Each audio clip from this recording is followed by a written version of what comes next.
Hello everyone. तो आज के वीडियो में हम लोग बेसिकली बात कर रहे होंगे उन बच्चों के लिए जिन बच्चों का टारगेट जेई 2026 है। इस वीडियो में मैं तुम्हें कंप्लीट प्लान बता रहा हूँ जिन्हें तुम्हें अगले एक ईयर तक फॉलो करना है। और अगर तुम इस प्लान में स्टिक रह के प्रॉपर 1 ईयर तक फॉलो कर लेते हो तो ये मेरी गारंटी है कि तुम एक अच्छा स्कोर कर रहे होगे। मैं यहाँ पे 99 परसेंटाइल की बात नहीं कर रहा, ना ही मैं तुम्हें आईआईटी बॉम्बे जैसे कॉलेज का एक फेक होप दिखा रहा हूँ।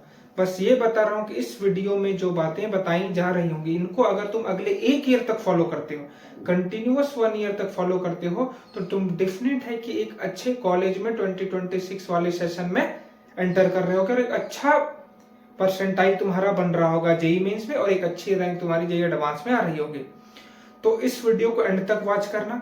ये कोई स्ट्रेटजी वाली वीडियो नहीं। तुम अक्सर देखते होगे कि YouTube में स्ट्रेटजी वाली वीडियोस चलती है। ये स्ट्रेटजी नहीं, ये प्रॉपर प्लान है जो हमें एक ईयर तक फॉलो करना है और जिसे फॉलो करके हम एक अच्छे कॉलेज तक पहुंच रहे होंगे 2026 में। यह बातें क्लियर हो गई तो आइए चले इस वीडियो को स्टार्ट करते हैं। और अगर तुम सीरियसली जेई प्रिपेयर करना चाहते हो, एक वैसे बच्चे होते हैं बस जिनका टारगेट होता है जेई करना है, उन्हें ना जेई की सिलेबस पता है ना उनकी टफनेस पता है, बस वो एक ड्रीम वर्ल्ड में जी रहे हैं कुछ यूट्यूब की वीडियोस देख के जहां पे उन्हें लगता है कि 1 मंथ 2 मंथ 3 मंथ में हम जेई कर सकते हैं। उस टाइप के स्टूडेंट की बात नहीं कर रहा। जो बच्चे सीरियस है, जिन्हें जेई की टफनेस पता है और वो चाहते हैं कि जेई को उसी लेवल से पढ़ें जितना मेहनत उसमें चाहिए, तो उन बच्चों के लिए मेरे पास एक डेडिकेटेड 1-to-1 मेंटरशिप प्रोग्राम है।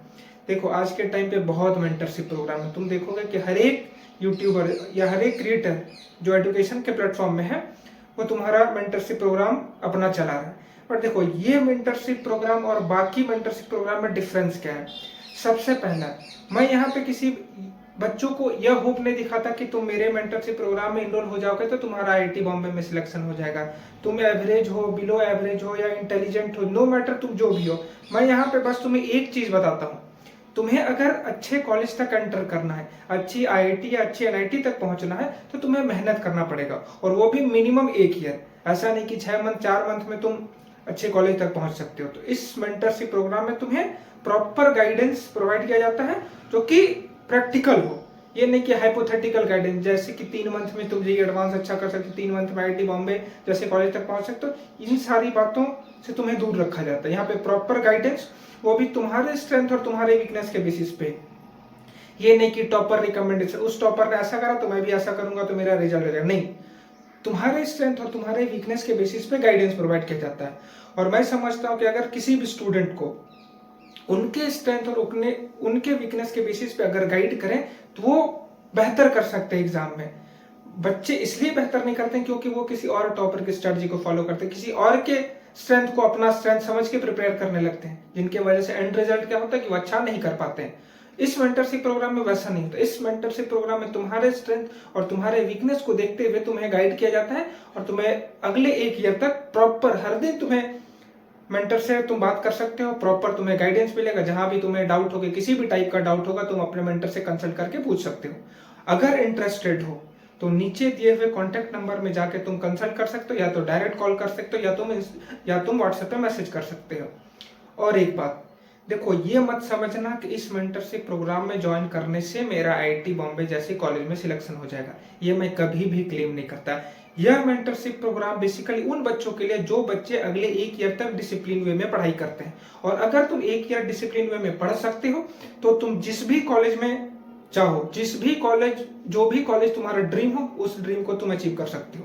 बट उसके लिए रिक्वायरमेंट क्या है कि अगले एक ईयर तक डिसिप्लिन वे में पढ़ाई करना होगा। यह बातें क्लियर हो गई। तो अगर इंटरेस्ट होगा तो ज्वाइन कर सकते हो, नहीं इंटरेस्ट होगा तो कोई जरूरत नहीं है ज्वाइन करने की। मेरे साइड से ये कोई फोर्स नहीं है, ना कि मैं यह क्लेम करता हूं यहीं से तुम्हारा आईआईटी में सिलेक्शन होगा। ऐसी बातें नहीं, तुम्हारा चॉइस, तुम्हारा मन।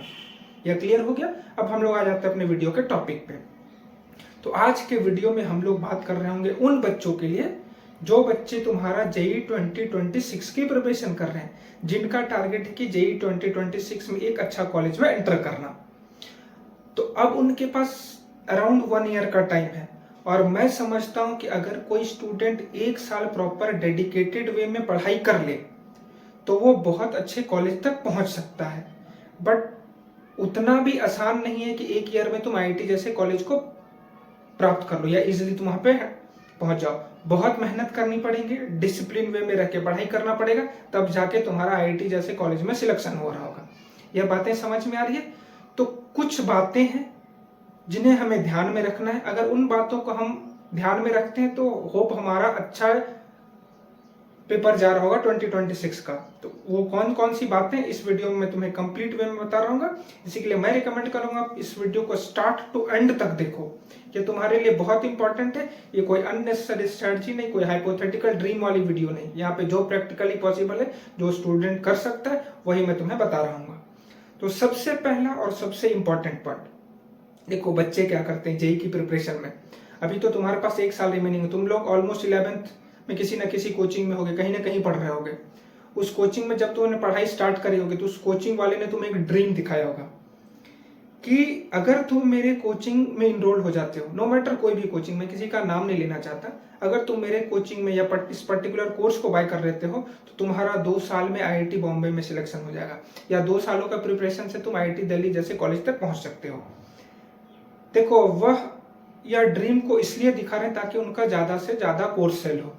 पर तुम्हें भी पता है कि आईआईटी बॉम्बे, आईआईटी दिल्ली जैसे कॉलेज में पहुंचना बहुत डिफिकल्ट है और बहुत रेयर स्टूडेंट वहां पे पहुंच पाते हैं। ये बातें क्लियर हो गई? ऐसा नहीं कि 10 लाख बच्चे वहां पहुंच रहे हैं, हार्डली 1000 बच्चे वहां पहुंच पाते हैं, 1 से 2000 बच्चे उस टॉप लेवल के कॉलेज में पहुंच पाते हैं। तो हमें क्या करना है?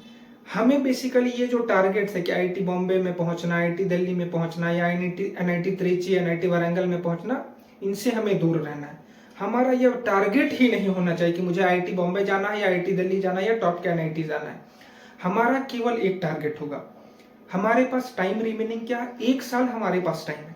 इस 1 ईयर में हमारा केवल एक टारगेट होना चाहिए कि बिफोर डिसम्बर 2025 हमारा 11th का सिलेबस और हमारा 12th का सिलेबस कंप्लीट हो जाना चाहिए। केवल एक टारगेट सेट करना है तुम्हें, कोई आईआईटी बॉम्बे, कोई आईआईटी दिल्ली नहीं, केवल एक टारगेट। और वह टारगेट क्या है कि बिफोर डिसम्बर 2025 हमारा 11th और 12th का सिलेबस कंप्लीट हो जाना चाहिए, एक बार रिवीजन के साथ। ये नहीं कि बस चैप्टर कंप्लीट करते गए और रिवीजन नहीं, रिवीजन भी हमें करना है। प्रॉपर सिलेबस का कंप्लीशन और एक बार रिवीजन हो जाना चाहिए बिफोर डिसम्बर 2025, और यही हमारा ओनली टारगेट होगा फॉर द नेक्स्ट 1 ईयर। और यह टारगेट सेट करोगे तब जो भी तुम्हारे ड्रीम कॉलेज है वहां पे तुम पहुंच जाओगे। बट अगर तुम्हारा टारगेट ही केवल आईआईटी बॉम्बे, आईआईटी दिल्ली रहेगा, तुम अननेसेसरी स्ट्रेटजी के चक्कर में फंस जाओगे। जो यूट्यूब में हर दिन क्रिएटर अपलोड करते हैं कि ये कर लो आईआईटी बॉम्बे हो जाएगा, ये कर लो आईआईटी दिल्ली हो जाएगा, उन सबसे हमें दूर रहना। हमारा 1 एंड ओनली टारगेट क्या रहेगा कि बिफोर डिसम्बर 2025 हम अपने 11th और 12th के सिलेबस को कंप्लीट वे में कवर करें। अब किस तरह से हमें कवर करना वो मैं तुम्हें वीडियो में आगे बता रहा हूँ। बस केवल एक टारगेट सेट कर लो कि बिफोर डिसम्बर 2025 हमारा सिलेबस कंप्लीट हो जाना चाहिए। क्लियर है? ये रहा हमारा पहला पॉइंट। अब आ जाते हैं हम लोग सेकंड पॉइंट पे। सेकंड और सबसे इंपॉर्टेंट पॉइंट, सबसे बड़ा बच्चों का कंफ्यूजन रहता है कोचिंग को लेके। कौन सी कोचिंग बेहतर है? तुम जब 11th में थे या अभी भी तुम 11th में हो, कुछ मंथ बाद 12th में एंटर करोगे, अभी 11th में तुमने किसी ना किसी कोचिंग में इनरोल कर ही रखा होगा, नो मैटर वो ऑनलाइन हो, ऑफलाइन हो या तुम्हारे लोकल ट्यूशन हो, किसी ना किसी कोचिंग में तुमने इनरोल कर रखा होगा। एक बात मैं क्लियर कर दूं, ऑनलाइन देखोगे या अदर प्लेटफॉर्म में देखोगे, हर एक कोचिंग वाले क्लेम करते हैं कि हमारे यहाँ से ज्यादा बच्चों का सिलेक्शन होता है। हर एक कोचिंग वाले, नो मैटर वो छोटा कोचिंग हो या बड़ा कोचिंग हो या बहुत बड़ा कोचिंग, हर एक कोचिंग वाले यही क्लेम करेंगे हमारे यहाँ से इस बार इतने बच्चे सिलेक्ट हुए, हमारे यहाँ से इतने बच्चे सिलेक्ट हुए। तुम्हें वह देख के किसी भी कोचिंग में एंटर नहीं करना है कि इस कोचिंग से 1000 बच्चों का आईआईटी में सिलेक्शन हुआ तो मैं यहाँ चला जाता हूँ, यहाँ से 2000 बच्चों का सिलेक्शन हुआ तो मैं यहाँ चला जाता हूँ। उस तरह से हमें कोचिंग डिसाइड नहीं करना है। हमें कोचिंग डिसाइड करना है अपने स्ट्रेंथ और अपने वीकनेस के बेसिस पे। सपोज करो कि मुझे एक पर्टिकुलर कोचिंग है एक्स, वहां से बहुत कम बच्चों का सिलेक्शन हुआ, बहुत ज्यादा बच्चों का सिलेक्शन नहीं हुआ, बट वहां पे जो टीचर्स हैं, जो वह पढ़ा रहे हैं, वो मुझे बहुत अच्छे से समझ में आ रहा है, तो मैं उस कोचिंग में जाऊंगा। ये ना कि जहां से 1000 बच्चों का सिलेक्शन हुआ मैं वहां चला गया, वहां मुझे कुछ भी समझ नहीं आ रहा है। तो जब भी कोचिंग डिसाइड करो, यह देखना कि हमें किस टीचर से समझ में आ रहा है। हो सकता है वो टीचर उतने पॉपुलर नहीं हो, उतना बड़ा उनका नाम नहीं हो, बट उनसे तुम्हारे कॉन्सेप्ट क्लियर हो रहे हैं और उस कॉन्सेप्ट के बदौलत तुम क्वेश्चन सॉल्व कर पा रहे हो अपने मॉड्यूल और पीवाईक्यू के, तो वह टीचर ज्यादा बेहतर है इन कंपेरिजन टू वो टीचर जहां पे तुम्हें कुछ भी नहीं समझ में आ रहा, बस वो एक बड़े ब्रांड के साथ जुड़े हुए हैं। यह बातें समझ में आ गई। तो कोचिंग जब भी तुम डिसाइड करो, या ऑनलाइन हो या ऑफलाइन हो या कोई भी कोचिंग हो, तुम्हें यह देखना है कि हमें किस टीचर से समझ में आ रहा है, नो मैटर वो छोटे टीचर हो या बड़े टीचर। यह बातें क्लियर हो गई। और एक डिबेट रहता है कि ऑनलाइन ज्वाइन करूं या ऑफलाइन ज्वाइन करूं। देखो ये मैं तुम पे छोड़ता हूं, ये तुम पे डिपेंड करता है कि तुम ऑनलाइन जाना चाहते हो या ऑफलाइन जाना चाहते हो, या लोकल ट्यूशन में जाना चाहते हो या सेल्फ स्टडी करना चाहते हो। हर एक जगह से सिलेक्शन होता है, ऑनलाइन से भी सिलेक्शन होगा, ऑफलाइन से भी सिलेक्शन होगा, लोकल ट्यूशन से भी सिलेक्शन होगा, सेल्फ स्टडी से भी सिलेक्शन होगा। अब डिपेंड तुम पे करता है, क्योंकि यहाँ पे फाइनेंशियल फैक्टर भी आता है। अब बहुत ऐसे गार्जियन होंगे जो 1.5 लाख 2 लाख रुपए नहीं खर्च कर सकते बच्चों के एजुकेशन में या बच्चों को कोचिंग दिलाने में, वो तो कभी भी ऑफलाइन नहीं जाएंगे, वो ऑनलाइन में जाएंगे। ऑनलाइन में आजकल सस्ती कोचिंग आ गई जो 3,000 4,000 में तुम्हें 1 साल का कोर्स सेल कर रही है। तो ये कंप्लीटली तुम पे डिपेंड करता है, तुम्हारी फाइनेंशियल कंडीशन पे डिपेंड करता है। बट एक बात हमेशा ध्यान रखना कि कोचिंग वहीं ज्वाइन करना जहां पे तुम्हें समझ में आ रहा हो। ये ना कि तुम्हारा दोस्त चला गया या किसी टॉपर ने रिकमेंड कर दिया कि इस कोचिंग से मेरा सिलेक्शन हुआ तो मैं भी यहाँ चला जाता हूँ, नहीं। उन सारी फैक्टर्स को हमें साइडलाइन करके कोचिंग का सिलेक्शन करना है। केवल एक फैक्टर कि हमें जिस जगह से कॉन्सेप्ट क्लियर हो रहे, हमें जिस जगह से प्रॉब्लम सॉल्व करने में आसानी हो रही, हम जहाँ पे पढ़ के प्रॉब्लम सॉल्व कर पा रहे हैं, वही कोचिंग हमारे लिए बेस्ट है। यह क्लियर हो गया। और एक पॉइंट रहता है कोचिंग से रिलेटेड कि भैया मेरी फाइनेंशियल कंडीशन अच्छी नहीं है, ना तो मैं ऑनलाइन जा सकता हूँ ना ही ऑफलाइन जा सकता हूँ, तो क्या सेल्फ स्टडी करके मैं जेई जैसे एग्जाम को क्लियर कर पाऊंगा या नहीं। तो देखो मुझे लगता है कि जेई मेंस तक तो चलो तुम सेल्फ स्टडी से कर सकते हो। कोई बच्चा अगर सेल्फ स्टडी करता है, ऑनलाइन के जो फ्री रिसोर्सेस उनको यूज करता है, तो उनको भी यूज करके तुम जेई मेंस में अच्छा कर सकते हो। जेई मेंस में इतना अच्छा कर सकते हो कि जिससे कि एक टॉप लेवल का एनआईटी तुम्हें मिल जाए। बट रही बात आईआईटी की, आईआईटी के लिए भी तुम सेल्फ स्टडी से कर सकते हो, बट वहां पे बहुत एफर्ट लगेगा। तो मेरा रिकमेंडेशन यही रहेगा कि अगर ओनली टारगेट एनआईटी है, केवल टारगेट तुम्हारा एनआईटी है कि मुझे एनआईटी ही जाना है, तो तुम सेल्फ स्टडी पर रिलाई कर सकते हो। सेल्फ स्टडी के लिए इतने रिसोर्सेज यूट्यूब में पड़े हुए हैं, टेलीग्राम में पड़े हुए हैं, जिसको तुम यूज करके इजिली जेई मेंस में अच्छा कर सकते हो। तो यह सारा कंफ्यूजन जो भी तुम्हारा कोचिंग से रिलेटेड था, होप यह क्लियर हो गया होगा। मैं दोबारा रिमाइंड कर दूं कि कोचिंग का सिलेक्शन हमें यह देख के करना है कि हमें किस टीचर से समझ में आ रहा है। ये नहीं कि इस कोचिंग से बहुत बच्चों का सिलेक्शन हुआ तो वहां चले जाए, उन सारी बातों को हमें बिल्कुल ध्यान नहीं देना है। होप ये कंफ्यूजन तुम्हारा कोचिंग से रिलेटेड क्लियर हो गया। अब थर्ड और सबसे इंपॉर्टेंट पॉइंट देखो, थर्ड पॉइंट इसमें हम लोग बात कर रहे होंगे कि किस तरह से हमें पढ़ाई करनी है फॉर द नेक्स्ट 1 ईयर। अभी तुम 11th में हो, 11th ऑलमोस्ट तुम्हारा ओवर हो चुका होगा, कुछ मंथ बाद तुम 12th में एंटर करोगे। अभी बहुत ऐसे बच्चे होंगे जिनका बैकलॉग क्रिएटेड होगा, बहुत ज्यादा बैकलॉग होगा। अब उन बैकलॉग को कवर करें या फिर 12th की सिलेबस कवर करें, यह कंफ्यूजन होगा तुम्हारे अंदर। तो मेरा देखो एक ही रिकमेंडेशन है, तुम्हारे पास टाइम कितना है, 1 साल। और रही बात कि 1 साल में हमें कंप्लीट 11th के सारे चैप्टर्स, कंप्लीट 12th के सारे चैप्टर नहीं करने होते हैं। अगर तुम्हें कोई टीचर बता रहा है कि सारा 11th सारा 12th करना है, तो कहीं ना कहीं वो तुम्हें मिसगाइड कर रहा है। लिमिटेड सिलेबस हमें करना है from 11th and from 12th। अब लिमिटेड सिलेबस में कौन कौन से चैप्टर आएंगे, कौन कौन से सब्जेक्ट के कितने चैप्टर्स आएंगे, ये कैसे डिसाइड करें, किस चैप्टर को करना है किस चैप्टर को नहीं करना है। तो देखो मेरा एक रिकमेंडेशन रहेगा कि अब तक तुम्हें पता चल गया होगा कि फिजिक्स, केमिस्ट्री, मैथ्स में तुम्हारा सबसे स्ट्रॉन्ग सब्जेक्ट क्या है। हर एक बच्चे का डिफरेंट हो सकता है, किसी का फिजिक्स स्ट्रॉन्ग हो, किसी का केमिस्ट्री स्ट्रॉन्ग हो, किसी का मैथ्स स्ट्रॉन्ग हो। तो हमें बेसिकली करना क्या है, जो भी तुम्हारा स्ट्रॉन्ग सब्जेक्ट है, सपोज करो कि एक स्टूडेंट है एक्स, उसका केमिस्ट्री बहुत अच्छा है, उसे क्या करना है कि केमिस्ट्री के जितने भी 11th के चैप्टर्स हैं उनको बहुत अच्छे से करने हैं। किसी का फिजिक्स स्ट्रॉन्ग है तो उनको फिजिक्स का चैप्टर्स बहुत अच्छे से करना है, किसी का मैथ्स स्ट्रॉन्ग है तो उन्हें मैथ्स के चैप्टर्स को बहुत अच्छे से करने हैं। एक सब्जेक्ट ऐसा होना चाहिए जिसमें आउट ऑफ 100, मैं मीन्स की बात कर रहा हूँ, आउट ऑफ 100 तुम 85 प्लस लाने की कैपेबिलिटी रखो। इस लेवल का प्रिपरेशन करो कि एक सब्जेक्ट में हमारा 100 में 85 प्लस क्रॉस कर जाए। और वह सब्जेक्ट कौन सा होगा, वह सब्जेक्ट वही होगा जिसमें तुम स्ट्रांग हो, जिसमें तुम्हें फील होता है कि नहीं यह सब्जेक्ट मेरा सबसे स्ट्रॉन्गेस्ट है, मैं इनमें ज्यादा फोकस कर रहा हूँ। तो हर एक स्टूडेंट का एक ऐसा सब्जेक्ट होना चाहिए जिसमें वो बहुत स्ट्रॉन्ग है।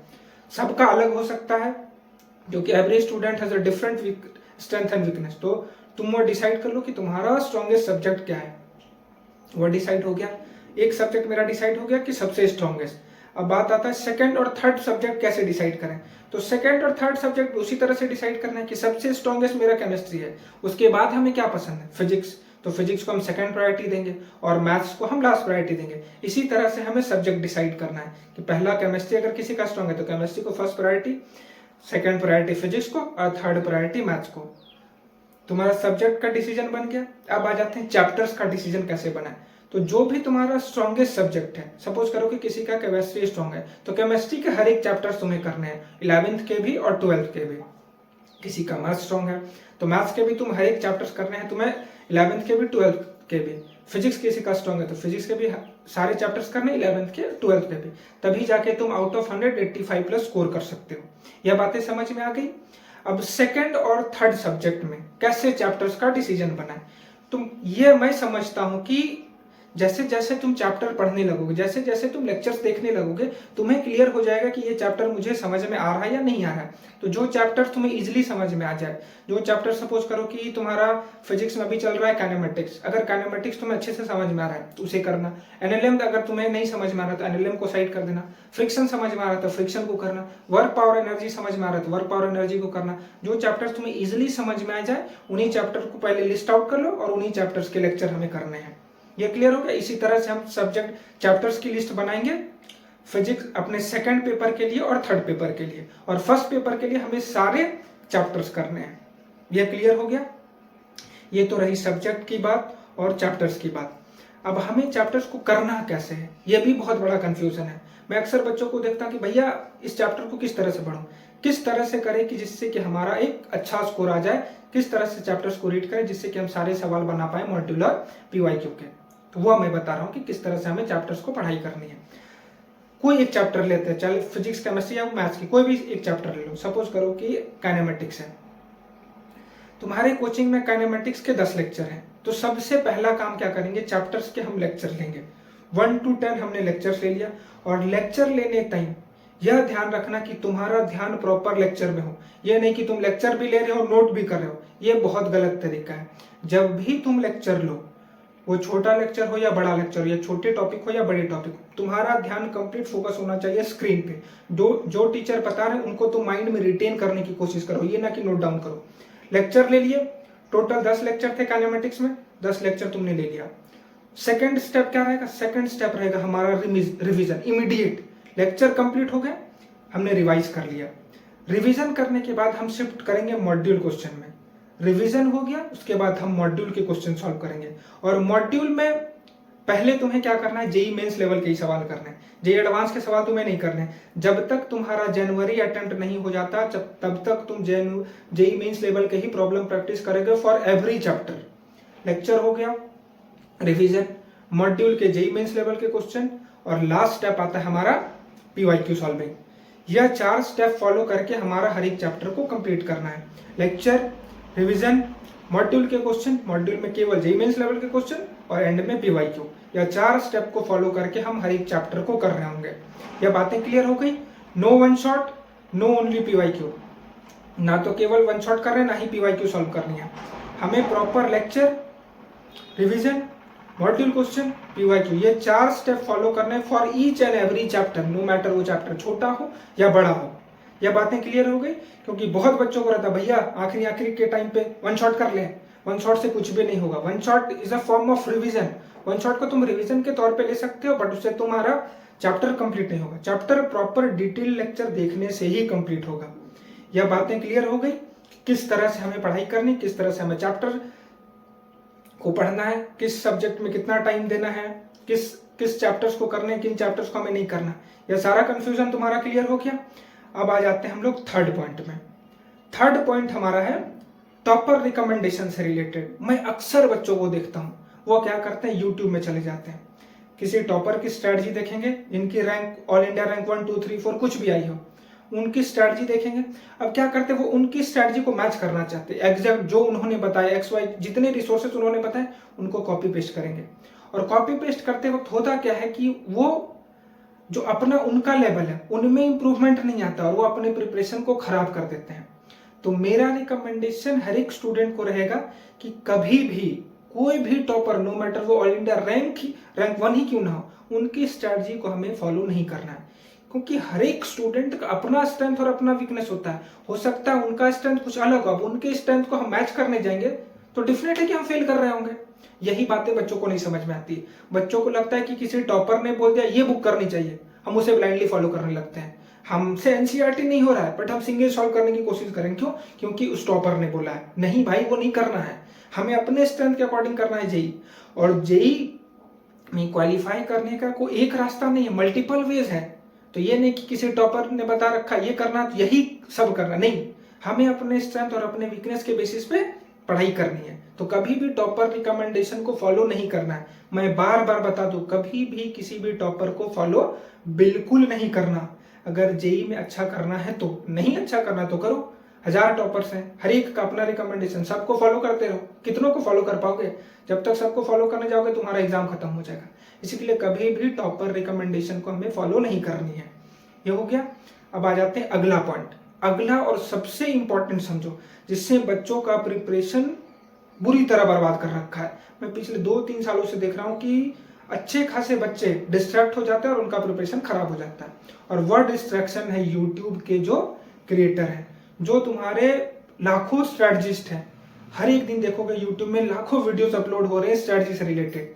कोई 1 मंथ में आईआईटी बॉम्बे की बात कर रहा है, कोई 1 साल में आईआईटी बॉम्बे की बात कर रहा है, कोई 30 दिनों में आईआईटी बॉम्बे की बात कर रहा है। इस टाइप के वीडियोस देख के हमें लगता है कि हम इनकी बातों को फॉलो करके या इनके रिकमेंडेशन को फॉलो करके उस जगह पे पहुंच सकते हैं। बट तुम्हें भी पता है कि प्रैक्टिकली वो पॉसिबल नहीं है। वो जो भैया या दीदी जो भी वो वीडियो बना रहे हैं वो just a form of entertainment के लिए है। उनको तुम अगर सीरियसली ले रहे हो और उनकी बातों को फॉलो कर रहे हो तो तुम्हारा कुछ भी नहीं हो सकता। ये तुम्हें भी पता है। और हो सकता है कि तुम्हें ना रियलाइज हो तो अपने एक बार सीनियर से पूछ लेना कि क्या जो उन लोगों ने स्ट्रैटेजी देखी थी यूट्यूब में, क्या उनके लिए वो वर्क किया, क्या उनका सिलेक्शन हुआ उस स्ट्रैटेजी देख के? किसी का नहीं होता है सिलेक्शन। ये बातें मैं तुम्हें स्टार्टिंग में ही बता दे रहा हूँ ताकि तुम अपना 1 साल वेस्ट ना करो। फिर भी अगर तुम्हें मन हो कि नहीं भैया मुझे तो देखनी है यूट्यूब, तो देखो, अपने रिस्क पे देखना। एंड में जब तुम्हारा प्रिपरेशन वेस्ट हो जाएगा तो लास्ट के मंथ में सर्च करोगे यूट्यूब में कि 1 मंथ में कैसे जेई क्वालिफाई कर पाऊँ।